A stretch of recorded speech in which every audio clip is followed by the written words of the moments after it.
Hi all, I'm Dr. Pavitra Reddy, obstetrician and gynecologist and infertility specialist. So ఇవాళ మనకి ఇంకో patient ఏంటంటే she is 28 years female అనమాట. తను డెలివరీ 6 months అవుతుంది. తన కంప్లైంట్స్ మనకి ఏమేమి ఇస్తుందంటే జనరలైజ్డ్ వీక్నెస్, అంటే నీరసంగా ఉండటం కానీ, స్లీప్ డిస్టర్బెన్సెస్ కానీ, బ్యాక్ పెయిన్ కానీ, జాయింట్ పెయిన్స్ ఇవన్నీ కంప్లైంట్ చేస్తున్నారు. సో నేను హిస్టరీ వైజ్ అడిగినప్పుడు తనను ఏమైంది అంటే కాల్షియం అండ్ ఐరన్ తీసుకుంటున్నావా లేదా అని అడిగాను అనమాట.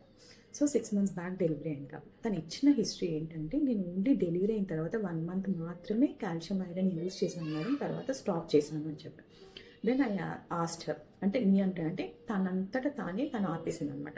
సో ఎప్పుడైనా సరే గుర్తుపెట్టుకోండి, ఏ మదర్ అయినా సరే అట్లీస్ట్ మీరు కాల్షియం అండ్ ఐరన్ కనీసం ఒక 6 months అన్నా వాడండి. బికాస్ లేదు అంటే ఆల్ దీస్ సైడ్ ఎఫెక్ట్స్ అనేది కంపల్సరీ వస్తాయి అన్నమాట.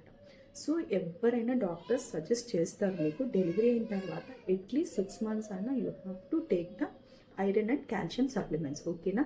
అంతేకాని మీరు కనుక సెల్ఫ్ ట్రీట్మెంట్ అనుకోని ఇంకా చాలే నాకు సరిపోతుందిలే అంటే తర్వాత లేటర్ లైఫ్లో ఏంటంటే ఇవన్నీ ప్రాబ్లమ్స్ వస్తాయి. సో అందుకని అవన్నీ ముందే ఆలోచించుకొని will be giving you the treatment అన్నమాట.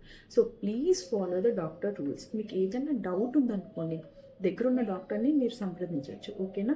అంతేకాని సెల్ఫ్ మెడికేషన్ తీసేసుకొని ఒక 1 month వాడేసి ఇంకా చాలే అనుకుంటే మాత్రం ఇట్ విల్ బి లైక్ మీ హెల్తే మీకు ఎఫెక్ట్ అవుతుంది, ఓకేనా? So be careful and take calcium and iron at least for 6 months post natally also. It's very very very important, ఓకేనా? థ్యాంక్ యూ సో మచ్ అండి.